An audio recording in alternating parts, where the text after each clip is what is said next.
Hello, hello. Welcome to Top Shelf Backpacking. Today I'm going to answer the question, am I crazy for repackaging 8 days worth of backpacking food into these Ziploc bags? Some of you may have seen my video showcasing how I packed 7.5 days worth of backpacking food into my large Z-Packs dry bag for my 100 miles along the PCT in Washington. And basically what I did is took everything out of its original packaging, put them in a quart-size Ziplocs so I could rehydrate them on trail. Gonna tell you why.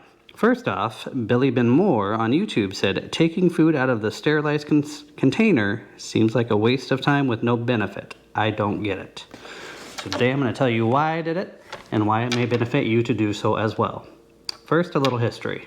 The very first long distance trip I did back in 2018, I did on a budget. So basically every month I would buy one of these cans of backpacking food from Mountain House. I did lasagna, I did sweet and sour pork, did a bunch of different meals. And basically because they were in cans, they were cheaper buying them on Amazon or at some of my local retailers, but it meant I had to repackage them in order to keep them safe out on trail. So because my first few longer distance hikes involved resupplies, to make sure everything stayed copacetic there, I would put them into the serving sizes, and then I would vacuum seal them with a desiccant bag and put that inside of a quart-sized Ziploc, which I would then open up and add into some sort of food koozie to help actually keep things warm while it was rehydrating.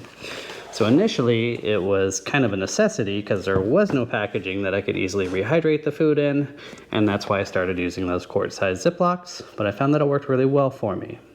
The next reason I decided to repackage everything is just due to sheer space. In here I have 23 backpacking meals. Some of them are not dedicated backpacking meals. There's some ramens and stuff in here.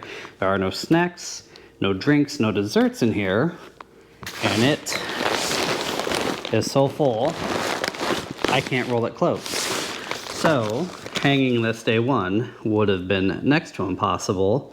So just the sheer size of some of these packages. Now some do a better job making things a little more compact, but a lot of them are very large and just take up a great deal of space. The other thing to consider is weight.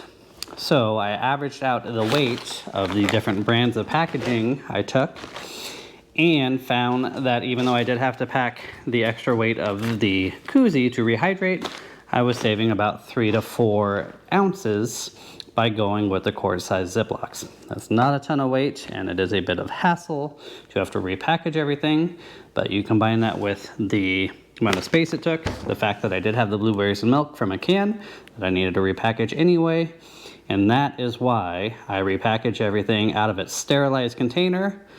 Tried to keep everything as kind of fresh and dry as I could. Anything I didn't eat, I ended up keeping in the freezer in its quart-sized Ziploc with the desiccant until I ended up using it out on trail, and seemed to have zero effects from any adverse gut reactions, we'll say. So am I crazy? Yes. Not because I repackaged my food. You may find that it works well for you. Honestly, if I was just going out on overnights and that kind of thing, I don't repackage everything. It's only when space, weight, or you don't have any packaging because it's in a can come into play that it would probably be worthwhile. For more information on all the food and gear you see on this channel, visit topshelfbackpacking.com. And until I see you again, cheers.